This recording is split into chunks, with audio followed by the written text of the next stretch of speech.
말도 안 되는 일이 벌어졌습니다.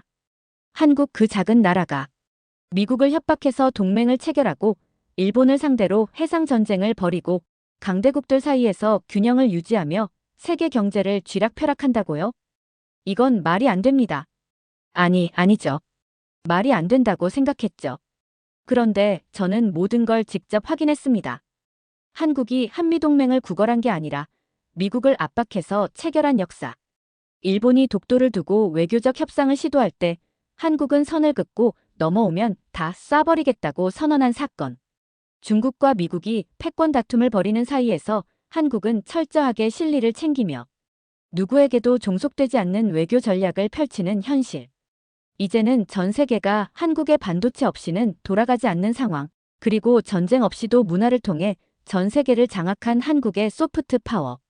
이 모든 걸 알게 된 순간 저는 충격을 받았습니다. 그런데 믿을 수밖에 없는 현실입니다. 라고 말하는 미국인이 있습니다. 대체 무슨 사연인지 오늘 사연 바로 시작하겠습니다.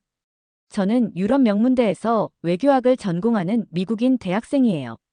미국에서 태어나 자랐고 부모님도 정치 쪽 일을 하셔서 자연스럽게 국제관계에 관심을 가지게 됐어요. 이번 학기에 아시아 외교사라는 과목을 수강하게 됐는데 사실 처음엔 기대를 별로 안 했어요. 한국? 그냥 미국이 키워준 나라 아니야? 제 생각은 이랬어요. 미국이 공산주의와 싸우려고 한국을 지원했고 덕분에 경제 성장하고 지금처럼 잘 사는 거겠지. 일본은 전후 경제 부흥을 이루고 G7 국가로 성장했지만 한국은 어쨌든 미국의 군사적 보호 아래 있었던 나라 아닌가. 그냥 미국이 잘 챙겨줬으니까 지금 있는 거겠지. 뭐 한국 전쟁 때 미국이 도와줬고 지금도 한미동맹을 유지하고 있으니 한국이 독자적으로 강한 나라라고 보긴 어려울 거라고 생각했어요. 솔직히 말해서 유럽이나 미국에서 한국 외교를 따로 공부하는 사람은 별로 없거든요. 중국은 당연히 미국과 맞설 수 있는 강대국이니까 중요하죠. 일본도 경제 강국이니까 무시할 수 없죠. 하지만 한국은 그냥 한미동맹 덕에 살아남은 나라 정도 아닐까? 이렇게 생각했습니다. 그런데 첫 강의 날 교수님이 이런 말씀을 하셨죠. 한국 초대 대통령인 이승만이 미국, 일본, 중국을 상대로 벌인 외교전쟁을 아는가? 강의실이 조용해졌어요. 저는 그 말을 듣고 속으로 피식 웃었어요. 이승만이 누구야? 그 사람이 미국, 일본, 중국을 상대로 외교전쟁을 벌였다고. 한국이 그런 강대국들을 상대로 뭔가를 했다고. 솔직히 믿기 어려웠어요. 한국은 기본적으로 미국의 영향 아래 있었던 나라 아닌가요? 어떻게 강대국들을 상대로 외교전쟁을 벌였다는 거지? 하지만 교수님의 다음 말이 저를 완전히 얼어붙게 만들었어요. 한국은 약소국이 아니었다. 한국은 처음부터 강했다. 이게 무슨 소리지? 한국이 강했다고. 역사적으로 한국이 그렇게 강한 외교력을 가졌다면 왜 저는 그런 이야기를 들어본 적이 없을까요? 하지만 교수님은 태연하게 말했어요. 우리가 잘 몰랐을 뿐 한국 외교는 처음부터 강했다. 특히 이승만 시대를 보면 한국은 약소국이 아니라 미국을 상대로 협박을 했고 일본을 상대로 전쟁에 가까운 조치를 했으며 중국과도 대립했다. 그리고 그 결과로 지금까지도 영향을 미치는 외교적 승리를 얻어냈다. 협박, 전쟁에 가까운 조치. 순간 제 머릿속에 엄청난 궁금증이 들었어요. 아니, 약소국이 강대국을 상대로 협박을 해서 원하는 걸 얻었다고요? 그게 말이 돼요? 보통 이런 상황에서는 강대국이 약소국을 조종하거나 일방적으로 요구를 들어주라고 하는 게 일반적이죠. 그런데 한국이 미국을 협박했다고요? 그리고 일본을 상대로 전쟁에 가까운 조치를 했다고요? 저는 그날 강의가 끝나자마자 교수님을 따라갔어요. 도저히 궁금해서 참을 수 없었거든요. 교수님, 아까 수업 중에 한국이 미국을 협박했다고 하셨는데 그거 농담이셨죠? 교수님은 웃으며 저를 돌아보셨어요. 사실이에요. 한미 상호 방위 조약은 이승만의 협박에서 출발했죠. 정말요? 어떻게 협박이 가능했어요? 교수님은 제 표정을 보고 재미있다는 듯이 천천히 말을 시작하셨어요. 1953년 한국 전쟁이 끝날 무렵이었어요. 미국은 전쟁을 끝내고 빨리 한반도에서 빠져나가고 싶었어요. 그런데 이승만은 휴전을 반대했죠. 북진 통일을 해야 한다고 주장했어요. 미국 입장에선 골치 아픈 상황이었죠. 저는 여기까진 이해가 됐어요. 그래도 이해가 안 가는 건 협박이란 표현이었죠. 그래서 다시 질문했어요. 교수님, 그래도 그건 그냥 의견 대립이지 협박이라고 하기는 좀. 그냥 의견 대립이었다면 좋았겠죠. 그런데 이승만은 미국과 유엔을 상대로 아주 대담한 행동을 했어요. 바로 반공포로 2만 명을 마음대로 풀어버린 거죠. 순간 저는 귀를 의심했어요. 반공포로를 마음대로 풀었다고요? 교수님은 제 놀란 표정을 보고 고개를 끄덕였어요. 맞아요. 당시 휴전 협상의 핵심 쟁점은 포로 송환 문제였어요. 북한과 중국은 자기 편 포로를 모두 돌려달라고 했죠. 하지만 반공 포로들은 북한으로 돌아가기 싫어했어요. 이승만은 이 문제를 역이용했죠. 미국과 유엔이 협상 타결을 망설이자 이승만은 갑자기 반공 포로 2만 명을 몰래 풀어버렸어요. 잠시만요. 몰래요? 그럼 미국과 유엔이 모르고 있었다는 말씀이에요? 교수님은 웃으며 고개를 끄덕였어요. 네, 몰랐어요. 이승만은 미국에게 한미 상호 방위 조약을 체결하지 않으면 더한 일도 벌일 수 있다고 경고한 뒤 정말로 그 일을 벌였어요. 당시 포로 석방 사건으로 미국과 유엔은 크게 당황했고 이승만이 다음에 무슨 일을 벌일지 몰라 두려워했죠. 그래서 결국 어떻게 됐나요? 교수님은 천천히 말을 이어갔어요. 결국 미국은 이승만의 요구를 들어줄 수밖에 없었어요. 한국과 한미 상호 방위 조약을 체결하지 않으면 이승만이 전쟁을 계속하겠다고 했거든요. 미국 입장에서는 이승만을 통제하기 위해서라도 한국을 지켜준다는 약속을 공식적으로 할 수밖에 없었어요. 결국 1953년 10월 이승만이 원하는 대로 한미 상호 방위 조약이 체결됐죠. 저는 그 자리에서 입이 벌어졌어요. 이게 외교에서 가능한 일인가? 라는 생각이 들었거든요. 보통 약소국이 강대국과 협상할 때 약소국이 일방적으로 양보하는 게 일반적이잖아요. 그런데 이승만은 오히려 미국을 협박해서 원하는 걸 얻었어요. 저는 이제야 교수님이 왜 한국을 초강경 외교 국가라고 표현했는지 알겠더라고요. 교수님이 덧붙였어요. 당시 미국 외교관들이 이승만을 두고 전쟁보다 더 다루기 어려운 지도자라고 했어요. 미국도 자기 뜻대로 안 되니까 굉장히 힘들어했죠. 그래서 당시 미국 외교부에는 이승만 전담팀까지 있었어요. 한국은 제가 생각했던 것처럼 미국에게 보호받으며 성장한 나라가 아니라 미국과의 외교 전쟁에서 승리해서 한미동맹을 얻어낸 나라였어요. 제가 생각했던 한국과는 완전히 다른 모습이었죠. 그날 저는 방으로 돌아와서도 한참을 멍하니 앉아 있었어요. 한국이 이런 나라였구나. 내가 한국을 너무 만만하게 봤구나. 한국의 외교가 건국 초기부터 강하다는 그 배경을 조금씩 이해하게 됐어요. 이승만이 미국을 협박했다는 사실을 알고 난 후 저는 한국 외교에 완전히 흥미를 가지기 시작했어요. 솔직히 그동안 저는 국제 외교에서 약소국은 늘 손해보고 양보만 해야 한다고 배웠거든요. 그래서 한국이 미국을 압박했다는 얘기는 저에겐 거의 충격이었죠. 그러다 교수님께서 강해 중 이렇게 말씀하셨습니다. 여러분, 한국이 일본을 상대로 얼마나 강력한 외교를 펼쳤는지 알고 있나요? 당시 일본은 한국의 외교를 보며 두려워했어요. 저는 속으로 의아했어요. 일본은 미국의 강력한 지원을 받아 전후에 빠르게 경제 성장을 이뤘고 당시 한국보다 월등히 강력한 경제력을 가진 나라였어요. 그런 일본이 한국을 두려워했다고요? 대체 어떤 상황이었기에 그런 일이 생겼던 걸까요? 교수님이 강의 자료로 화면에 지도를 띄웠습니다. 이것이 바로 이승만 라인입니다. 1952년 이승만 대통령이 국제법도 무시한 채 일방적으로 선언한 해양 경계선이죠. 이승만 대통령은 일본이 독도를 자기 영토라 주장하며 계속해서 접근하자 참지 않고 강경하게 대응했습니다. 그냥 지도 위에 선을 긋고 이 선을 넘으면 총을 쏜다고 선언했죠. 교수님의 말을 듣고 많은 학생들이 웃음을 터뜨렸어요. 교수님은 말을 이어가셨어요. 웃을 일이 아니에요. 한국은 정말로 행동에 옮겼어요. 일본 어선이 경계를 침범하면 바로 총을 쐈고 배를 납포했으며 일본인 어부들을 전부 체포했어요. 정말 한국이 일본 배에 총격을 가했다고요? 네, 농담이 아니라 실제 역사입니다. 이승만 라인 선언 이후 1965년 한일 국교 정상화 이전까지 납포된 일본 어선이 무려 4,000척이 넘었고 체포된 일본 어부들도 3,929명에 달했어요. 숫자를 듣고 저는 정말 믿기 어려웠어요. 이건 외교가 아니라 거의 전쟁 아닌가요?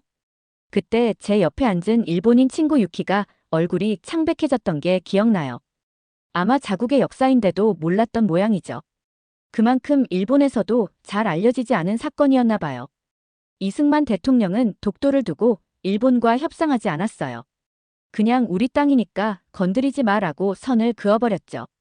심지어 일본 정부가 항의했을 때도 이승만은 단호했어요. 독도는 협상 대상이 아니다라고 선포했고 계속 침범하면 더 많은 배를 납포하겠다고 경고했죠. 보통 국제관계에서 영토 분쟁이 생기면 협상 테이블에서 외교적 해결책을 찾는 게 상식이잖아요. 그런데 한국은 전혀 그러지 않았어요. 협상조차 거부한 채 우리 땅이다. 넘어오면 총을 쏜다는 태도로 대응했죠. 교수님이 덧붙이셨어요. 덕분에 일본은 협상에 나오지 않을 수 없었어요. 그리고 결과적으로 독도는 한국이 실효 지배하게 됐죠. 강의가 끝나고 저는 다시 한번 교수님께 찾아갔어요. 도저히 가만히 있을 수 없었거든요. 교수님, 정말로 총을 쏜 게 맞아요? 그게 외교적으로 문제가 되지 않았어요? 교수님은 고개를 끄덕였어요. 물론 당시 일본과 미국은 한국의 행동에 반발했어요. 하지만 신경 쓰지 않았죠. 미국이 개입하려 하자 오히려 더 강력한 경고를 보냈어요. 이건 한국의 주권 문제이니 미국이 간섭할 권리가 없다고 말이죠. 미국의 도움을 받고 있으면서 어떻게 그런 말을 할 수 있죠? 정말이지, 이승만이라는 사람은 외교계에서 미친 사람이 아닐까 생각이 들었어요. 하지만 교수님은 웃으면서 말을 이어갔죠. 그 당시 한국 대통령은 외교에서 밀리면 나라가 끝난다고 생각했어요. 그렇기에 어떤 강대국도 두려워하지 않고 끝까지 밀어붙였죠. 결국 그 덕분에 지금 한국은 독도를 확실하게 지킬 수 있게 된 거예요. 방으로 돌아오는 길에 저는 많은 생각을 했어요. 국제법을 무시하고 협상을 거부하고 강대국들의 압력을 오히려 압박으로 되받아친 한국의 외교력. 이건 정말 제가 배워온 국제관계학의 이론을 완전히 뒤집는 일이었어요. 한국이 일본 어선 수천 척을 납포했다는 얘기를 듣고 며칠 동안 저는 계속 머릿속이 복잡했어요. 저는 국제정치학을 전공하며 지금껏 이런 사례를 본 적이 없거든요. 도대체 어떻게 약소국이 강대국의 배를 수천 척이나 납포할 수 있었는지 상식적으로 이해가 안 됐죠. 교수님의 말씀이 자꾸만 머릿속에서 맴돌았어요. 당시 일본 정부는 한국을 감당하지 못했어요. 외교적 대응이 아니라 군사충돌 직전까지 가기도 했죠. 군사충돌이라니요? 저는 충격을 받아 그날 저녁 일본인 친구 유키를 찾아갔어요. 유키는 역사에 관심이 많아 우리 학과에서도 유명했거든요. 저는 그에게 물었어요. 유키, 너 이승만 라인이라고 들어봤어? 한국이 일본 어선을 수천 척이나 납포했다는데 일본 역사에선 어떻게 배워? 유키는 제 말을 듣고 얼굴이 어두워졌어요. 잠시 망설이더니 솔직하게 털어놨죠. 실은 일본 역사 수업에서는 잘 다루지 않아. 나도 유럽에 와서야 처음 들었어. 솔직히 일본 입장에서는 굴욕적이니까 가르치지 않겠지. 유키의 말에 저는 흥미를 느꼈어요. 강대국 일본이 약소국 한국에게 당했던 굴욕이라니. 저는 유키에게 교수님께 들은 내용을 간단히 전해줬어요. 그러자 유키의 표정이 점점 더 복잡해지더니 급기야 한숨을 쉬었어요. 그런 일이 있었구나. 일본에서 배운 역사는 한국을 무시하거나 우리가 발전시켰던 부분만 강조했지. 한국이 이렇게 강력히 대응했다는 얘기는 없었어. 솔직히 좀 충격인데. 저는 유키와 헤어진 뒤 방으로 돌아와 당시 상황을 인터넷으로 더 찾아봤어요. 검색 결과는 더 충격적이었죠. 이승만 대통령은 평화선이라는 이름으로 한국 주변 해역을 일방적으로 선포했고 일본 어선이 경계를 넘자 군대를 보내 총격을 가했어요. 심지어 일본 어선은 저항도 제대로 하지 못하고 속수무책으로 납포됐죠. 일본은 공식 항의를 했지만 한국은 철저히 무시했어요. 당시 일본 내 여론은 크게 악화됐고 일본 정부도 한국이 미쳤다며 당황했죠. 기사의 내용은 더 놀라웠어요. 이승만 정부는 일본이 독도 주변 해역에 접근하면 무조건 납포라는 초강경 원칙을 세웠다. 1952년부터 1965년까지 납포된 일본 어선은 약 4,000척에 달했고 일본 정부가 석방을 요청했을 때도 이승만 정부는 오히려 더 많은 어선을 잡겠다고 위협했다. 이 정도면 외교가 아니라 거의 해상 전쟁이었어요. 국제법이고 뭐고 상관없이 그냥 한국은 자기 땅을 지키기 위해 무력을 행사한 거죠. 일본 입장에서는 엄청난 굴욕이었을 거예요. 세계적으로 영향력이 컸던 일본이 한국에게 일방적으로 당한 셈이니까요. 다음 날 저는 교수님을 다시 찾아가 물었어요. 교수님, 일본은 왜 군사적으로 보복하지 않았죠? 당시 일본은 분명히 한국보다 더 강력한 나라였잖아요. 교수님은 빙그레 웃으며 말씀하셨죠. 좋은 질문이군요. 당시 일본은 전쟁에서 패한 직후였고 미국의 엄격한 감시 아래 있었어요. 일본이 한국을 공격하면 미국이 용납하지 않았겠죠. 한국은 그걸 너무 잘 알았기 때문에 일부러 더 강경하게 나간 거예요. 저는 그 순간 이승만이라는 사람의 외교력이 얼마나 무서운지 깨달았어요. 그는 일본이 아무것도 할 수 없는 상황을 정확히 알고 그걸 이용한 거였죠. 오히려 일본을 압박하면서 한국의 외교적 주도권을 확보한 거예요. 정말이지, 이 정도면 외교가 아니라 완벽한 전략적 승리였어요. 교수님은 한마디 더 덧붙였죠. 한국은 그 당시 국제법이나 외교적 관례 따위를 무시했어요. 왜냐하면 한국 입장에서는 그렇게 하지 않으면 나라가 흔들릴 수 있었기 때문이죠. 상대가 일본이든 미국이든 자기 영토와 주권에 대해서는 한 발짝도 양보하지 않았어요. 그날 저는 한국이라는 나라를 다시 생각하게 됐어요. 한국은 그냥 미국이 보호해줘서 성장한 나라가 아니었어요. 일본이라는 강대국 앞에서도 주눅들지 않고 스스로 총을 들고 싸워 이겼던 나라였죠. 저는 그날 일본 친구 유키의 어두웠던 표정을 다시 떠올렸어요. 그가 느낀 충격과 굴욕이 얼마나 컸을지 짐작이 갔죠. 일본은 역사적 강국으로 자부심을 가지고 있었지만 한국은 그 자부심을 산산조각 냈던 거예요. 그것도 단 한 발짝도 물러서지 않는 외교력을 통해서요. 그렇다면 지금 한국 외교는 어떨까요? 현대 외교에서는 무력보다도 경제력과 협상력이 더 중요한 시대인데 한국은 여전히 그때처럼 강한 외교력을 유지하고 있을까요? 궁금증이 커져서 저는 교수님께 다시 질문을 던졌어요. 교수님, 한국이 과거에는 강한 외교를 펼쳤다고 해도 지금은 미국이나 중국 같은 강대국들 사이에서 눈치 보면서 움직이는 거 아닌가요? 예전처럼 외교를 할 수 있을까요? 교수님은 의미심장한 미소를 지으며 답했어요. 한국은 여전히 강한 외교를 하고 있어요. 단지 방식이 바뀌었을 뿐입니다. 이제는 전쟁 대신 경제와 기술이 무기가 됐죠. 경제와 기술? 저는 고개를 갸웃했어요. 외교라는 건 보통 정치적 협상이나 군사력과 연결되는 거 아닌가요? 그런데 경제와 기술이 외교 무기라고요? 교수님은 손에 들고 있던 리모컨으로 강의실 스크린을 바꿨어요. 화면에는 반도체 패권과 한국의 역할이라는 제목이 떠 있었습니다. 지금 세계는 반도체 전쟁 중입니다. 미국과 중국이 패권 경쟁을 벌이면서 반도체를 무기로 삼고 있어요. 그리고 그 전쟁의 중심에 한국이 있습니다. 삼성과 SK 하이닉스 같은 한국 기업들은 세계 반도체 시장에서 엄청난 영향력을 가지고 있죠. 하지만 저는 이게 한국 외교와 어떻게 연결되는지 이해가 안 됐어요. 교수님이 설명을 이어갔어요. 미국은 중국이 최첨단 반도체를 가지지 못하도록 막고 있습니다. 그래서 한국을 압박해서 중국에 반도체 팔지 말라고 요구하고 있죠. 하지만 한국 입장에서는 중국도 중요한 시장이니까 무조건 미국 편을 들 수도 없어요. 그래서 한국은 전략적으로 행동합니다. 미국이 원하면 어느 정도 협조하되 중국과의 경제관계도 끊지 않죠. 즉, 미국과 중국 사이에서 균형을 유지하는 외교를 하고 있는 겁니다. 저는 순간 깨달았어요.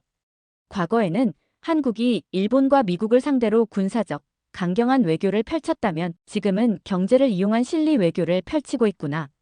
예전처럼 대놓고 넘어오면 다 쏜다는 식은 아니지만 국제사회에서 자신들의 이익을 극대화하는 방식으로 여전히 강한 외교를 유지하고 있는 거예요. 그런데 궁금증이 또 하나 생겼어요. 하지만 결국 미국이 한국에게 강하게 압박하면 한국은 따를 수밖에 없지 않나요? 미국이 한국을 지켜주고 있잖아요. 교수님은 미소를 지으며 반문했어요. 그럼 미국이 한국 없이 반도체 패권을 유지할 수 있을까요? 순간 저는 멍해졌어요. 미국이 한국을 보호하는 것처럼 보이지만 사실 미국도 한국을 필요로 한다는 거였어요. 반도체 없이는 미국 경제도 큰 타격을 입을 수밖에 없거든요. 한국은 예전처럼 군사력을 내세워 협박하는 대신 세계 경제의 핵심 산업을 쥐고 외교적 주도권을 행사하고 있었어요. 이승만 때처럼 내 요구를 들어주지 않으면 반공포로 2만 명을 풀겠다고 협박하진 않지만 지금 한국은 우리 반도체 없으면 너희도 힘들어질걸 이라는 메시지를 보내고 있는 거죠. 그런데 교수님은 여기서 멈추지 않았어요. 반도체뿐만이 아닙니다. 방산 외교도 강력한 무기가 됐죠. 한국은 이제 무기를 수출하는 나라가 됐어요. 과거에는 미국 무기를 사들이는 나라였지만 이제는 폴란드, 호주, 사우디아라비아 같은 나라에 무기를 파는 방산 강국이 되었습니다. 폴란드가 한국산 K2 전차와 K9 자주포를 대량 구매했습니다. 유럽 국가들이 한국 무기에 주목하기 시작했죠. 과거 한국이 무기 수입국이었다면 이제는 무기 수출국으로서 국제사회에서 영향력을 행사하고 있는 겁니다. 과거 한국은 총과 해군을 동원해서 외교를 했지만 이제는 반도체와 무기로 국제관계에서 주도권을 잡고 있는 거예요. 방식은 달라졌지만 강한 외교력은 여전히 유지되고 있었어요. 그날 저는 혼자 기숙사방으로 돌아와 한국의 방산 수출과 반도체 산업에 대해 더 찾아봤어요. 한국은 전통적인 외교 강국은 아니었지만 특유의 실리 외교로 국제사회에서 확고한 입지를 다지고 있었다. 군사적 힘을 이용하던 과거와 달리 이제는 경제와 기술력을 통해 외교적 주도권을 행사하고 있었다. 한미동맹 속에서도 미국에 끌려다니지 않고 중국과의 관계도 유지하면서 절묘한 균형을 유지하는 국가였다. 한국의 군사 외교와 경제 외교에 대해 알게 된 후 한 가지 더 궁금해졌어요. 한국이 강한 외교를 한다고는 해도 군사력이나 경제력만으로 국제사회에서 영향력을 행사하는 시대는 끝나지 않았을까요? 그 생각이 머릿속에서 떠나지 않던 어느 날 교수님이 강의실에서 이런 질문을 던졌어요. 여러분, 한 나라가 외교적으로 가장 강력한 힘을 발휘하는 순간은 언제일까요? 강의실이 조용해졌어요. 저는 군사력, 경제력, 아니면 국제기구에서의 영향력, 여러 가지를 떠올렸죠. 그러자 교수님이 웃으며 답을 주셨어요. 그 나라를 좋아하는 사람들이 많아질 때입니다. 전쟁도 필요 없고 경제 보복도 필요 없어요. 사람들이 그 나라를 좋아하면 그 나라가 국제사회에서 영향력을 발휘할 수 있는 거였어요. 교수님은 말을 이어갔어요. 여러분, 지금 세계에서 가장 사랑받는 문화가 무엇인지 아십니까? 스크린에는 BTS, 블랙핑크, 기생충, 오징어 게임, K-드라마, K-푸드 같은 단어들이 떠올랐어요. 한국 문화. 교수님은 고개를 끄덕였어요. 네, 한국은 지금 세계에서 가장 강력한 문화적 영향력을 가진 나라 중 하나입니다. 그리고 이 문화적 영향력이 곧 외교력이 되고 있습니다. 전쟁 없이도 한국이 세계에서 인정받고 영향력을 행사하는 이유가 바로 이것이었어요. 교수님은 BTS의 유엔 연설 영상을 보여주셨어요. BTS가 유엔 총회에서 연설을 했다는 사실은 알고 있었지만 이게 한국 외교와 어떻게 연결되는지는 깊이 생각해 본 적이 없었어요. 이게 문화 행사였다고 생각하면 오산입니다. BTS가 유엔에서 연설을 했다는 것은 한국이 이제 국제사회에서 소프트 파워를 행사할 수 있는 국가가 되었다는 의미죠. BTS는 정치인도 아니고 외교관도 아니에요. 그런데 전 세계가 주목하는 유엔 무대에서 연설을 했어요. 이건 한국이라는 나라가 그만큼 세계에서 영향력이 크다는 걸 의미했어요. 그리고 교수님이 덧붙인 말이 정말 소름 돋았어요. 전 세계 젊은이들이 BTS를 좋아하고 한국 문화를 동경하는데 이 사람들이 나중에 각국의 정치 지도자가 된다고 생각해보세요. 한국을 싫어할 수 있을까요? 이건 K-팝 인기가 아니라 장기적인 외교 전략이었어요. BTS뿐만이 아니었어요. 기생충, 오징어 게임, K-드라마 같은 한국 콘텐츠가 전 세계적으로 큰 인기를 끌고 있었어요. 교수님은 이렇게 말했어요. 전쟁 없이 세계 사람들의 인식을 바꿀 수 있는 가장 강력한 무기가 바로 문화입니다. 예를 들어볼까요? 예전에는 서구권 사람들이 아시아 하면 중국과 일본을 떠올렸죠. 하지만 지금은요. 요즘 서구권에서 아시아 하면 한국을 먼저 떠올리는 사람들이 점점 많아지고 있어요. 인기라고요? 그럴 수도 있죠. 하지만 이게 반복되고 세대가 바뀌면요. 전 세계 사람들이 한국 문화를 자연스럽게 소비하게 되면 한국은 문화 강국으로 자리 잡고 이는 곧 국제 외교에서도 강력한 힘이 되는 거예요. 교수님이 또 하나의 사례를 꺼냈어요. 여러분, 2022년 한 스페인 정상회담에서 한국 대통령과 스페인 총리가 어떤 이야기를 나눴는지 아십니까? 스페인 총리가 이렇게 말했습니다. 제 딸이 케이팝 팬이라서 한국에 가고 싶다고 하더군요. 그리고 한국 대통령이 웃으며 화답했죠. 한국이 그런 매력을 가진 나라가 되어서 기쁩니다. 이건 문화가 직접적으로 외교 관계를 부드럽게 만들고 국제적 영향력을 행사하는데 중요한 요소가 되고 있다는 증거였어요. 이제 저는 확실히 깨달았어요. 과거 한국은 총을 들고 싸웠지만 지금 한국은 문화를 무기로 전 세계 사람들의 마음을 사로잡고 있었어요. 이제는 한국을 싫어하는 사람들이 점점 줄어들고 있어요. 전 세계 젊은이들이 한국 문화를 좋아하니까요. 이건 전통적인 외교보다 더 강력한 힘이에요. 교수님이 마지막으로 하신 말이 저에게 깊은 인상을 남겼어요. 여러분, 전쟁은 피를 흘리게 하지만 문화는 마음을 움직이게 합니다. 그리고 마음을 움직이는 나라가 결국 세계를 이끌어가게 되는 것이죠.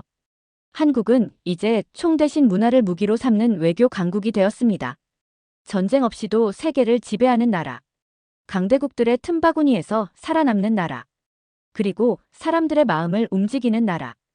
그게 바로 한국이었다. 솔직히 말해서 저는 지금까지 강대국을 정의할 때 단순히 군사력과 경제력만을 기준으로 생각했어요. 미국은 세계 최강대국이니까 당연히 강한 나라라고 여겼고 중국과 러시아도 거대한 영토와 자원을 바탕으로 강대국이라고 인식했죠. 하지만 한국, 과거에 저는 한국을 미국의 보호 아래 살아남은 작은 나라로 생각했어요. 그런데 이제는 완전히 다른 시각을 갖게 되었어요. 한국은 스스로 강해진 나라였다. 지금까지 배운 사실들을 하나하나 떠올려 보면 한국이 강대국들과 동등하게 맞서 싸우면서 스스로 살아남고 성장한 나라라는 것이 명확해졌어요. 전쟁이 나면 한국은 미국에 의존할 수밖에 없지 않을까요?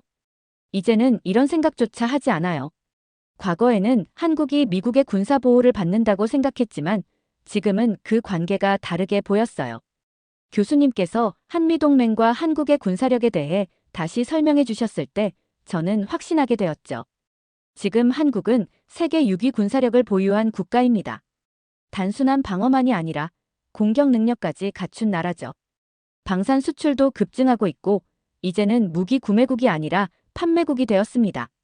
제가 예전에 읽은 기사 하나가 떠올랐어요. 폴란드가 한국산 K2 전차와 K9 자주포를 대량 구매했고 그 계약 규모가 수십조 원에 달한다는 기사였죠. 그때까지만 해도 저는 한국이 무기를 판다고 하는 반응이었는데 이제는 이해가 되었어요. 한국은 군사 동맹국이 아니라 세계적으로 영향력을 미치는 방산 강국이 되어가고 있는 나라였어요. 전 세계에서 반도체를 생산할 수 있는 나라가 몇 개나 있을까요? 미국, 대만, 일본, 삼성과 SK 하이닉스가 없으면 전 세계 스마트폰과 컴퓨터 생산이 멈출 겁니다. 이제는 한국이 수출 강국을 넘어 글로벌 경제 질서를 결정하는 위치에 있습니다. 한국은 미국과 중국 중 어느 편을 들까요? 교수님이 이런 질문을 던졌을 때 저는 예전 같았으면 당연히 미국이죠. 라고 대답했을 거예요. 하지만 이제는 확실해요. 한국은 어느 한쪽에 완전히 치우치지 않습니다. 철저하게 자국의 이익을 중심으로 외교 전략을 짜죠. 과거에는 한국을 모르는 사람들이 많았지만 이제는 전 세계 사람들이 한국을 알고 한국 문화를 즐기고 있어요. 그리고 시간이 지나면 한국의 국제적 위상은 더욱 강해질 거예요. 처음 이 수업을 들을 때 저는 한국을 그냥 미국이 도와줘서 성장한 나라라고 생각했어요. 하지만 지금은 완전히 다른 시각을 가지게 되었어요. 한국은 한미동맹을 협박해서 체결한 나라였다. 일본을 상대로 외교가 아니라 실질적인 군사적 대응을 한 나라였다. 강대국들에게 끌려가는 나라가 아니라 균형을 유지하며 스스로 주도권을 잡는 나라였다. 무기를 사는 나라에서 무기를 파는 나라가 되었다. 전쟁 없이 문화를 통해 세계를 사로잡고 있었다. 한국은 처음부터 싸워서 이긴 나라, 강대국들의 틈바구니에서 끝까지 버텨온 나라, 그리고 지금은 그 누구도 무시할 수 없는 나라입니다. 이제 저는 한국을 다르게 봅니다. 한국은 처음부터 강한 나라였습니다. 두 번째 사연 시작합니다. 여기 평생을 한국을 무시해온 노인이 있습니다. 심지어 자신의 손녀가 한국을 좋아한다고 하면 손녀 앞에서도 서슴없이 독서를 퍼부었다는데요. 그런데 아무도 예상하지 못한 사건이 벌어졌습니다. 바로 그 노인이 직접 한국 땅을 밟게 된 것입니다. 평생 한국이라면 혐오부터 내세우던 그의 완고한 믿음이 예기치 못한 여정 속에서 거센 균열을 맞이하게 되는데 대체 무슨 사연인지 오늘 사연 바로 시작하겠습니다. 저는 오노 다이스케라고 합니다. 일본의 시골 마을에서 태어나 70평생을 거의 그곳에서만 지냈어요. 사실 젊었을 때부터 다양한 세상을 꿈꿨지만 아버지의 그림자가 워낙 컸습니다. 아버지는 저에게 늘 너는 집안 전통을 지키며 일본인의 긍지를 잊지 말라고 강조했어요. 그래서 저는 평범한 회사원으로 오래 근무했고 퇴직 후에도 가족과 멀리 떨어지지 않는 일상에만 묶여 살았습니다. 그런데 퇴직하고 나니 하루는 길고 무언가 허전하다는 느낌이 자꾸만 들기 시작했어요. 흘러가는 시간을 붙잡고 싶어 방 한 구석에 있는 옛 물건들을 정리하다가 아주 오래된 스크랩북 하나를 발견했습니다. 그 스크랩북은 바로 아버지가 생전 만들어 두었던 한국 관련 기사 모음이었습니다. 열등한 조선인이 우리가 얼마나 위대했는가 하는 식으로 도배된 자료였어요. 저는 그저 낯이 익다고 느꼈습니다. 어릴 적부터 귀에 못이 박히도록 들어온 이야기였거든요. 아버지는 조용한 사람이었지만 한국 얘기만 나오면 유독 목소리를 높이곤 했어요. 그래서 저는 당연히 한국은 뒤떨어진 곳이라고 생각했습니다. 지금 와서 돌이켜보면 왜 그렇게까지 적대감을 품었는지 저도 정확히 설명하기 힘듭니다. 아버지가 어떤 사건을 직접 겪은 건지 아니면 그 세대가 공유하는 편견이었는지 그때는 뿌리 깊은 반한 감정을 저도 무비판적으로 받아들였어요. 그렇게 시간을 보내던 어느 저녁 딸에게 전화가 왔습니다. 딸아이는 제게 아버지, 손녀 아유미가 한국으로 교환학생 간대요. 요즘 한류도 뜨겁고 학교에서 기회가 생겨서 지원했다고 하네요라고 전하더군요. 순간 저는 가슴이 철렁 내려앉았습니다. 뭐라고? 한국에 간다고. 거긴 대체 왜 가는 거야? 하고 소리를 빽 질렀어요. 전화를 붙잡고 씩씩대며 너무 한심한 결정이다. 그런 곳에 가서 뭘 배우겠냐라고 퍼부었습니다. 통화가 끝나고 나니 서글픈 침묵만 집 안에 가득했지요. 전화 끊고 한참을 멍하니 앉아 있다가 다시 스크랩북이 눈에 들어왔습니다. 왠지 모르게 아버지의 목소리가 들리는 듯했어요. 그때 스크랩북 마지막 장에서 누렇게 바랜 사진 한 장을 발견했습니다. 사진 속에는 아버지가 젊은 시절 입고 있던 군복 차림이 보이더군요. 옆에 희미하게 찍힌 인물들은 한국인으로 추정되었는데 아버지 표정은 묘하게 굳어 있었고 다른 이들의 얼굴에는 불안감이 서려 있었습니다. 그저 괜한 호기심으로 괴로운 과거를 파헤치고 싶지는 않았어요. 그리고 솔직히 한국이라는 나라 자체가 불쾌하다 느껴졌어요. 아버지한테 배운 게 있으니까요. 잠깐이나마 손녀가 그 나라에서 안전하게 지낼 수 있을까 하는 걱정도 들었습니다. 그날 밤 스크랩북을 책상 위에 펼쳐놓은 채 겨우 잠들었습니다. 한밤중에 이상한 꿈을 꿨는데 어린 시절 아버지가 제 손을 끌고 읍내로 가던 길에 한국인이라 주장하는 낯선 이가 나타나서 날 좀 도와달라고 호소했지요. 아버지는 그 사람을 매몰차게 쫓아냈고 저는 아무것도 모르면서 당신도 한국인이에요? 무슨 문제가 있나요? 하고 말을 건넸어요. 그런데 아버지는 제 귀를 잡아당기며 닥쳐 저 사람 말 들어주지 마라고 호통쳤죠. 만약 아버지의 그림자가 없었다면 제가 이토록 한국을 증오할 이유가 있었을까 싶었어요. 그래도 손녀의 선택이 못마땅한 건 사실이었으니 당분간 연락도 끊어버리고 혼자 지내기로 마음먹었습니다. 며칠이 흘렀습니다. 아침이면 일찍 일어나 집 주변 텃밭을 둘러보면서도 자꾸 딸아이와 손녀가 생각났습니다. 하지만 전화 한 번 걸 엄두가 안 나더군요. 주말이 되자 텅 빈 식탁이 더욱 적막해졌습니다. 원래라면 딸 부부가 가끔 들러서 밥상도 함께 차렸는데 이제 그 발길이 뚝 끊겼어요. 가족 모임이라도 열리면 제 무뚝뚝한 성격 때문에 어색함이 있긴 했지만 그래도 피부치가 있다는 것만으로도 안도의 마음을 느꼈습니다. 그런데 지금은 그조차도 사라져 버렸습니다. 그날 오후 저는 안방 장롱 깊숙이 넣어둔 오래된 사진 앨범들을 꺼냈습니다. 어린 딸이 있었던 시절엔 그래도 주말마다 활기가 넘쳤어요. 사진 속에는 해변가에서 웃고 있는 딸아이와 젊은 제가 있었습니다. 하지만 다음 장을 넘기다 보니 어느 순간부터 딸아이 옆에 엄마가 없었어요. 아내는 딸이 어릴 때 세상을 떠났고 저는 그 이후로 아이를 홀로 키우느라 정신없이 살았습니다. 마침 그때 현관문 쪽에서 무언가 떨어지는 소리가 들렸습니다. 우편물인가 싶어 나가보니 통신사에서 보낸 전화요금 고지서와 함께 낯선 편지 한 통이 놓여 있었어요. 처음엔 무슨 광고 전단지인가 했는데 봉투에 적힌 발신인의 이름을 확인하고 깜짝 놀랐습니다. 바로 손녀 아유미의 이름이 적혀 있었거든요. 요즘 시대에 누가 편지를 쓰나 싶었는데 아유미가 일부러 엽서를 동봉해 보낸 모양이었습니다. 할아버지, 잘 지내시나요? 저는 한국 생활에 조금씩 적응 중이에요. 여기 음식이 입에 잘 맞아서 생각보다 괜찮습니다. 친구들도 친절하게 도와주고 있고요. 나중에 할아버지도 한번 놀러 오시면 좋겠어요. 함께 여행하면 재미있을 것 같아요. 몸은 괜찮으신지 꼭 알려주세요. 편지 말투에서 전해지는 손녀의 밝은 기운은 또 다른 감정을 불러일으켰습니다. 혼란스러운 마음으로 우두커니 서 있는데 문득 딸아이가 했던 말이 떠올랐습니다. 아버지, 한국의 청년들은 생각보다 훨씬 근면하고 따뜻하대요. 제가 직접 겪은 건 아니지만 요즘 매스컴에서도 호평이 많잖아요. 결국 저는 전화기를 붙잡고 딸아이에게 전화를 걸었습니다. 신호음이 몇 번 울리고 딸아이가 받았지요. 아버지, 웬일이세요? 하고 놀란 듯 했습니다. 저는 목소리를 낮춰서 말했습니다. 몸은 좀 어떠냐? 손녀는 괜찮은 거냐? 사실 이 정도 물어본 것만으로도 제 입장에서는 큰 용기였습니다. 그런데 딸아이는 처음엔 잠잠하더니 곧 울컥한 듯한 목소리로 말했어요. 아버지, 왜 그날 그렇게 화를 내셨어요? 아유미가 무슨 잘못이라도 했나요? 저희도 아유미 걱정돼서 처음엔 많이 망설였지만 워낙 가고 싶어 해서 허락한 거예요. 순간 가슴 한켠이 뜨끔했으나 저는 어색하게 대답했습니다. 나도 그동안 생각이 많았다. 딸아이는 잠시 숨을 고르더니 조심스럽게 말을 잇더군요. 아버지, 부탁드려요.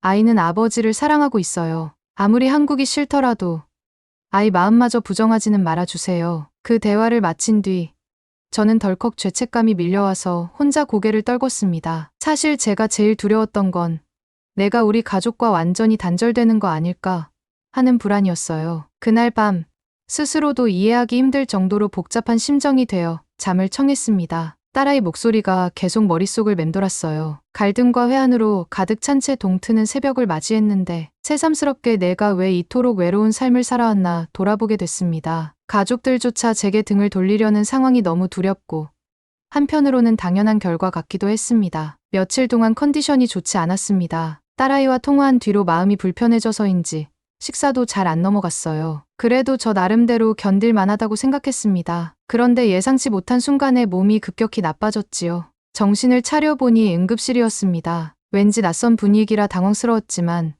곧 의료진이 달려와 링거줄을 꽂고 여러 검사를 진행했습니다. 간호사가 다가와 동네 주민이 쓰러진 걸 보고 구급차를 불렀습니다 하고 설명했습니다. 스스로가 너무 초라해 보이더군요. 나이 70 먹고 응급실에 실려오다니 저한테도 이런 날이 오는구나 싶었습니다. 그렇게 한동안 응급치료를 받고 중환자실로 옮겨졌어요. 딸아이에게 연락해야겠다는 생각이 들었지만 정신이 또 어지럽고 휴대폰도 제대로 못 찾겠더군요. 의사 선생님께서는 일단 안정이 최우선입니다라고 말씀하셨습니다. 가슴에는 답답함이 남아 있었고 저는 홀로 누워 몇 번이나 한숨을 내쉬었습니다. 결국 이렇게 혼자가 되어버렸구나 생각하니 서글펐어요. 다음 날 아침쯤 됐을까요? 병실 문이 살짝 열리더니 낯선 목소리가 들렸습니다. 오노 다이스케 씨 계시나요?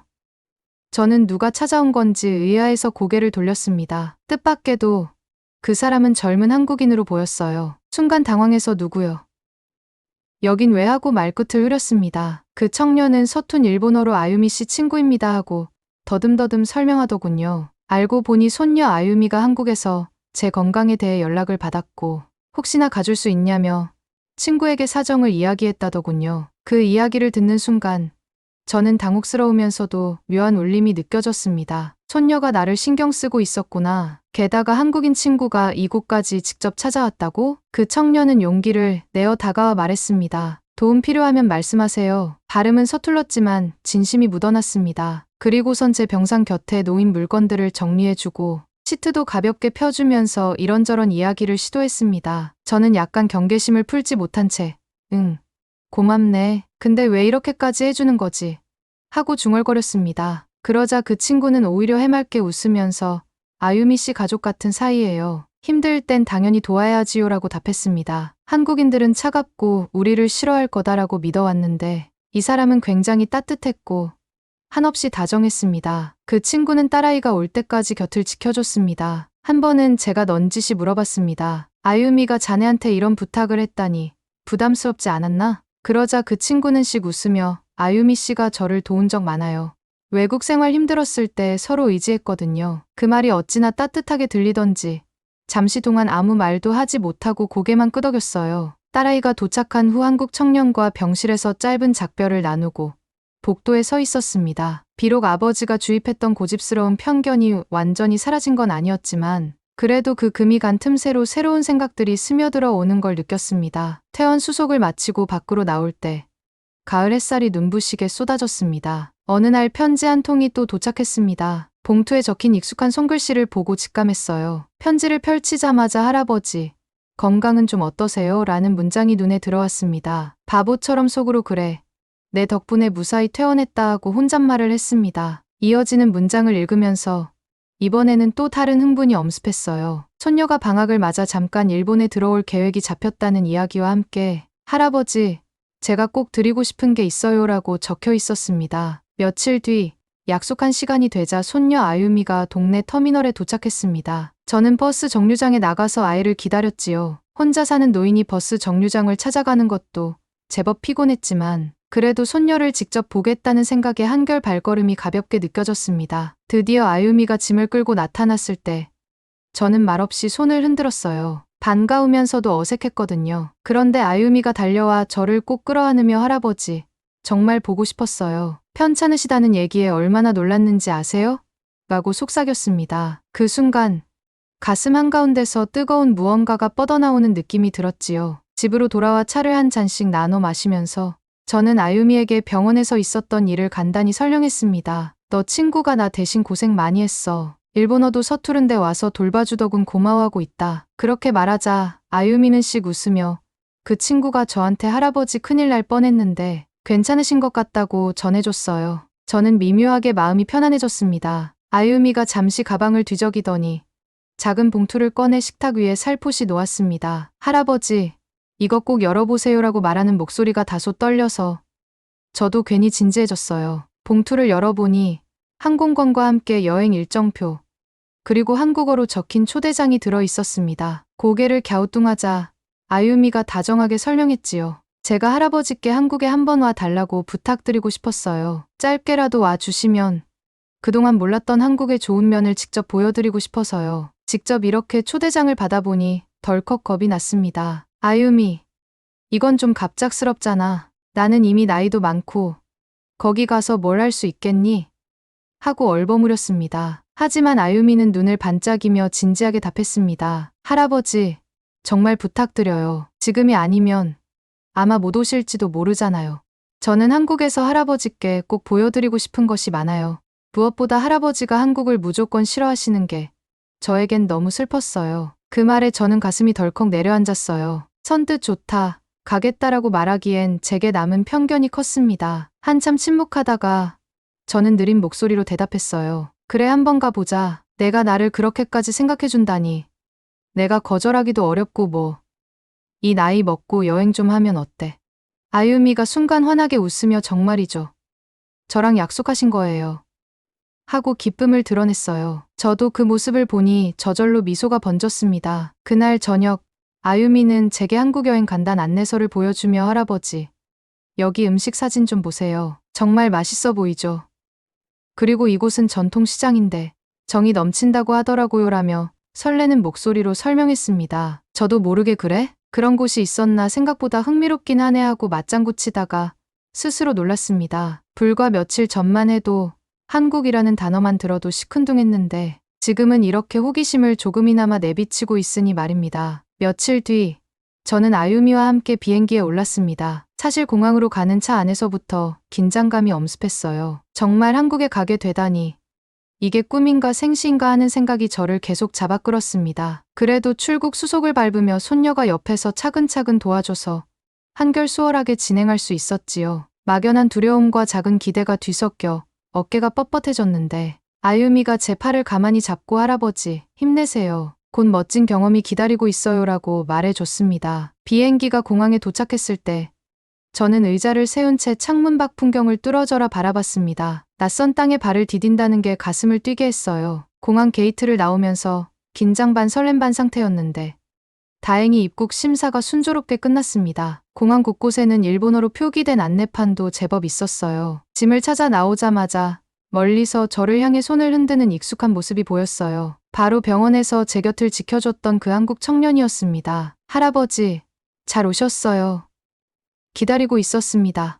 하고 또렷이 일본어로 말해주니 제가 뭔가 진짜로 환영받고 있다는 감각이 몰려왔습니다. 청년은 역시 상냥한 얼굴로 제 짐을 받아들고 공항 주차장 쪽으로 안내해 줬습니다. 차를 타고 시내로 들어서는 길은 활기가 넘쳤어요. 고층 빌딩이 빼곡하고 간판들도 눈에 확 들어왔습니다. 저는 창밖 풍경을 보며 연신 여기가 한국이란 말인가 하고 중얼거렸고 그 청년은 웃으며 네. 서울 시내는 정말 큰 편이에요. 조금만 더 가면 숙소가 나오니 편히 쉬셔도 됩니다라고 말했습니다. 아유미도 옆자리에 앉아 할아버지, 어때요? 생각보다 많이 발전된 도시 같죠? 하고 해맑게 웃었어요. 숙소에 도착해 짐을 풀고 나니 저녁 무렵이 되어 있었습니다. 청년이 오늘 간단히 저녁 식사하고 내일부터 본격적으로 돌아보면 어떨까요? 하고 제안하길래 저도 고개를 끄덕였어요. 청년이 소개한 식당은 한식 전문점이었는데 문을 열고 들어가자 벽에는 한국 전통 그림이 걸려 있었고 곳곳에 한국어 메뉴판이 붙어 있었습니다. 저는 잠시 잔뜩 긴장했는데 아유미와 청년이 이건 약간 맵고 저건 조금 덜 매워요. 할아버지는 간이 센 걸 못 드실 테니 이걸 시키면 좋겠어요라며 일사천리로 메뉴를 골라줬습니다. 잠시 후 음식이 나오자 밑반찬이라는 것들이 한 상 가득 깔렸습니다. 저는 너무 낯설어서 살짝 겁먹었어요. 메인 요리로 나온 불고기는 달짝지근한 양념에 양파와 함께 볶아져 있었습니다. 원래라면 한국 음식은 입에 안 맞을 거다라고 지레 판단했는데 막상 먹어보니 무척 부드럽고 맛있었거든요. 식사를 마친 뒤 숙소로 돌아오는 길에 아유미가 제 손을 잡고 소곤거리듯 말했습니다. 할아버지, 괜찮으셨어요?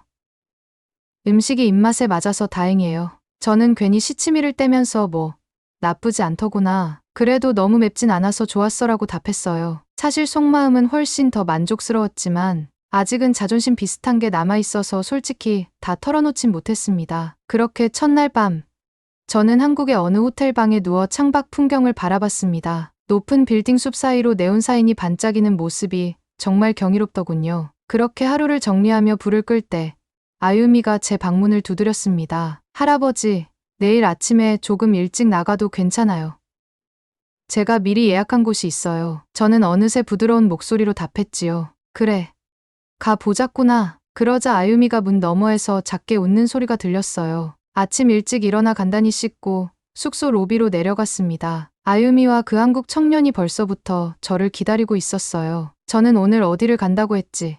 하고 물었습니다. 아유미가 활짝 웃으며 오늘은 먼저 근처 전통시장에 들러서 간단한 간식도 먹고 그 다음에 역사적 장소를 몇 군데 돌아볼 거예요라고 대답했지요. 저는 역사라는 단어가 꽤 마음에 걸렸지만 속으로 이왕 한국에 왔으니 제대로 알아보는 것도 괜찮을 거야 하고 스스로를 다독였습니다. 얼마 지나지 않아 차를 타고 시내를 달렸어요. 도로 양옆으로는 평일임에도 불구하고 활기찬 가게들이 늘어서 있었습니다. 전통시장에 도착하자 저는 순간 귀가 멍할 정도로 시끌벅적한 소리에 놀랐어요. 각종 과일, 채소, 반찬 가게를 비롯해 가게 주인들이 큰 목소리로 손님을 부르더군요. 처음에는 정신이 없었는데 이내 구수한 냄새와 활기찬 분위기에 묘하게 끌렸습니다. 곧 아유미가 제 손을 잡고 할아버지, 여기 빈대떡이라는 음식이 정말 맛있대요. 기름에 붙여서 바삭하고 고소하다고 하던데 함께 먹어볼까요?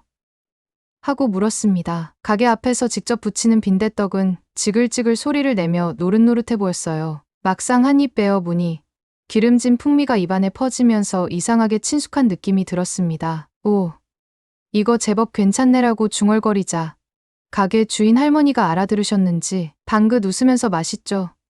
더 드세요라고 한국어로 말씀하셨습니다. 아유미가 곧바로 통역해주자 저는 그냥 고개를 끄덕이고 미소 지었습니다. 왠지 모르게 마음 한구석이 따뜻해졌어요. 타국에서조차 이렇게 편하게 대해주다니 예전의 부정적 인식이 조금씩 녹아드는 기분이었습니다. 청년이 다음에 갈 곳은 조금 묵직한 역사적 의미가 있는 장소라 마음 준비하셔야 할 거예요 하고 말했지요. 대체 어떤 곳이길래 마음 준비까지 하라는 걸까? 궁금함과 약간의 두려움이 뒤섞였어요. 차로 한참을 달려 도착한 곳은 꽤 큰 기념관이었습니다. 건물 외벽에 한글과 함께 일본어, 영어 등으로 된 안내문이 보였고 그 제목이 일제강점기와 관련된 것이었습니다. 저는 발을 내딛는 순간부터 등줄기에 식은땀이 흘렀습니다. 오랫동안 아버지에게서 들어온 부정적 시각이 떠올랐거든요. 그런데도 아유미와 청년이 제 양옆에서 조심스럽게 팔을 붙잡아 주자 괜히 마음이 조금씩 차분해지기 시작했습니다. 입구를 지나 전시실 안에 들어서자 일제강점기 시절 한국인들이 겪은 수탈과 고통을 보여주는 사진과 기록 자료들이 줄줄이 전시돼 있었습니다. 보이는 장면 하나하나가 충격적이었어요. 폭력과 억압, 강제 노동, 심지어 어린아이들의 눈물 어린 얼굴이 담긴 사진도 있어서 저는 숨이 턱 막혔습니다. 그리고 벽면 한 구석에 흐릿하게 찍힌 흑백 사진 중에는 무장한 일본 군인의 옆에 잔뜩 겁먹은 표정으로 앉아있는 한국인 여성들의 모습이 보였습니다. 아무 말도 나오지 않았어요. 어쩌면 저 사진 속 군인들 중 누군가가 아버지의 동료였을 수도 있겠다는 생각이 스쳐 지나갔기 때문입니다. 그 순간 다리가 후들거려 주저앉고 말았습니다. 예전에는 한국에 대한 반감만을 주입받았고 그저 우리 일본인이 우월하다는 아버지 말에 길들여져 왔습니다. 하지만 여기에 전시된 진실들은 전혀 다른 무게감을 지니고 있었습니다. 아유미는 제 어깨에 살짝 손을 올리며 할아버지, 많이 놀라셨어요? 억지로 둘러보지 않아도 돼요. 라고 말했습니다. 저는 말도 제대로 못하고 그저 고개만 끄덕였어요. 다른 한편으로는 혹시 이곳에 있는 사람들이 저 노인은 일본인인가? 왜 여기를 들어왔지? 하고 의심하는 눈빛으로 볼까봐 굉장히 두려웠습니다. 그런데 막상 주변을 살펴보니 생각보다 별다른 적대감을 표하는 이는 없었습니다. 오히려 몇몇 한국인 관람객은 제가 다리에 힘이 풀려 앉아 있는 걸 보고 괜찮으세요? 라며 작게 걱정스러운 표정을 지어 보이기도 했어요. 잠시 후 청년이 물을 건네주며 제 앞에 조용히 앉았습니다. 힘드시겠지만 이게 한국 사람들이 겪어온 과거 사실입니다. 저도 어릴 때부터 교과서나 어른들의 말씀으로 배워왔어요. 아유미 씨에게도 이런 역사 이야기를 전한 적이 있고요.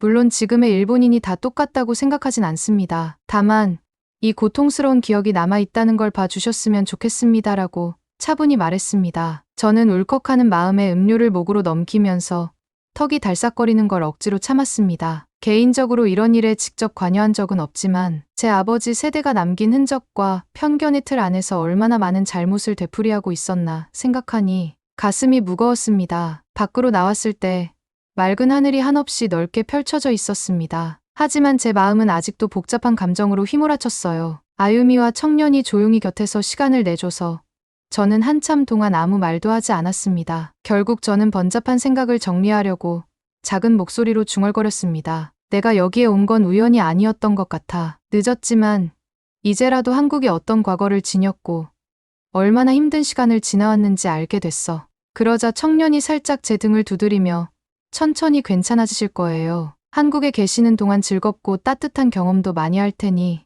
너무 마음 쓰지 않으셔도 됩니다라고 말했습니다. 기념관에서 큰 충격을 받은 이후 며칠간 한국 곳곳을 돌아다니며 더 넓은 경험을 쌓았습니다. 아유미와 청년이 추천해준 관광지나 현지인들이 즐겨 찾는 장소들을 둘러보고 다양한 사람들과 스쳐 지나가며 느낀 건 한 가지였어요. 한국이란 나라는 절대 제가 그동안 상상해왔던 것처럼 뒤떨어진 곳도 적대적인 곳도 아니구나.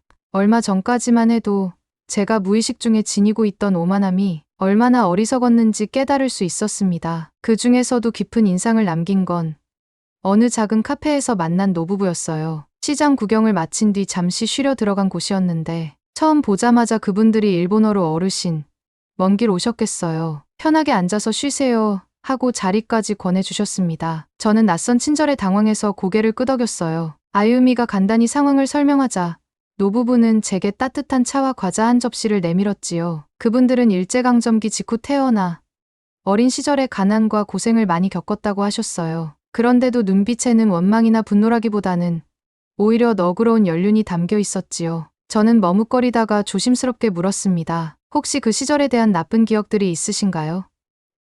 그 질문을 뱉고 나니 괜히 죄송스러워졌어요. 그런데 노부부는 한숨을 살짝 내쉬더니 담담하게 말씀하셨습니다. 시간이 흐르다 보니 결국 사람 사는 건 다 똑같다는 생각을 하게 됐답니다. 손자 손녀 세대가 더 행복하면 좋겠다고 늘 바라요. 저는 그 순간 기념관에서 봤던 처참한 기록들과 동시에 이 노부부의 너그러운 표정이 겹치면서 가슴이 뻐근해졌어요. 돌이켜보면 아버지가 늘 제게 심어주었던 한국을 무시해도 된다는 태도는 사실 역사의 진실과도 동떨어져 있었고 인간 대 인간의 정을 고려하지 않은 편협한 생각이었어요. 병실에서 한국 청년에게 도움받았을 때부터 제가 조금씩 느끼긴 했지만 이번 노부부를 만나면서는 확신이 생겼습니다. 한국인들도 웃고 울고 우리와 똑같은 인생을 살아가는 사람들인데 왜 이런 증오와 선입견만 키워왔을까 하고 말이지요. 그렇게 한층 가벼워진 마음으로 숙소에 돌아왔을 때 아유미가 제 눈치를 살피면서 조심스럽게 물었습니다. 할아버지,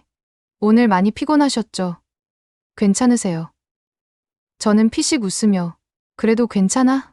오히려 마음이 홀가분해졌어. 이곳에서 내 생각이 완전히 바뀌고 있으니 뭔가 희한한 기분이 들긴 해라고 대답했어요. 아유미는 그 말에 미소 지으며 정말 다행이에요. 제가 가장 원했던 게 그거였거든요라고 했습니다. 손녀의 목소리가 어찌나 상냥하게 들리던지 저도 모르게 눈시울이 붉어졌습니다. 한국에서의 마지막 날 아침, 저는 일찍 일어나 창문 밖을 내다보았습니다. 밤새 화려했던 도시가 조용히 숨을 고르는 모습이 인상적이었어요. 공항으로 가는 길, 차창 밖 풍경을 오래도록 눈에 담았습니다. 아유미가 할아버지, 한국에서 못 먹어본 음식이 많아서 아쉽죠? 다음에 또 오시면 그때 꼭 안내해 드릴게요라고 말하자 저는 작게 웃었습니다. 그래, 다시 오게 된다면 훨씬 편한 마음으로 구경할 수 있을 것 같아라고 답했어요. 저 스스로도 그 말을 하면서 깜짝 놀랐습니다. 공항 도착 후 수속을 마쳤을 때 청년이 저와 아유미 곁에 서서 한참 망설이는 기색이 보이더니 이내 결심한 듯 말을 건넸습니다. 할아버지,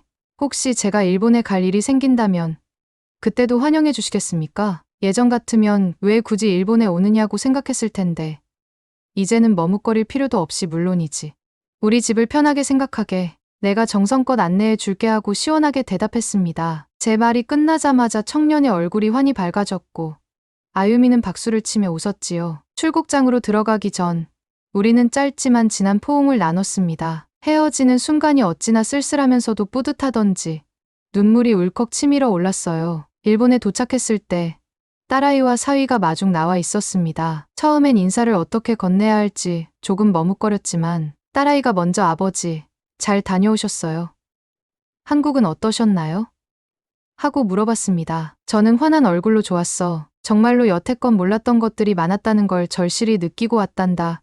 하고 답했어요. 딸아이는 놀란 듯 보더니 이내 따뜻한 미소로 정말 잘 됐어요. 아버지 마음이 조금이라도 편안해지셨으면 좋겠네요라고 말했습니다. 집으로 돌아와 문을 열었을 때 낡은 스크랩북 냄새가 여전히 방 안에 맴돌고 있었습니다. 그날 밤 잠자리에 들기 전 아유미에게 메시지를 보냈습니다. 고맙다. 아유미야, 내 덕분에 세상 보는 눈이 트였어. 몸 건강히 지내고 학교 생활 잘하렴. 얼마 지나지 않아 아유미에게서 할아버지, 저야말로 너무 감사해요. 함께 한국을 누비고 다녀서 제 기억에도 평생 남을 거예요. 라는 답장이 왔습니다. 그 글을 읽는 순간 제 입가에는 자연스럽게 미소가 피어올랐어요. 아버지의 그림자가 영영 사라지는 건 아니겠지만 적어도 이젠 그 뿌리 깊은 편견에 매이지 않고 제 발로 걸어갈 수 있을 것 같았습니다. 노년의 문턱에서 접한 이 새로운 세계가 제가 남은 삶을 어떻게 바꿀지는 아직 모르겠어요. 하지만 분명한 건 제가 변했다는 사실입니다. 오늘 사연이 재미있으셨다면 구독과 좋아요, 알림 설정까지 부탁드립니다. 더 재미있는 사연으로 돌아오겠습니다. 이상 감동탐험이었습니다.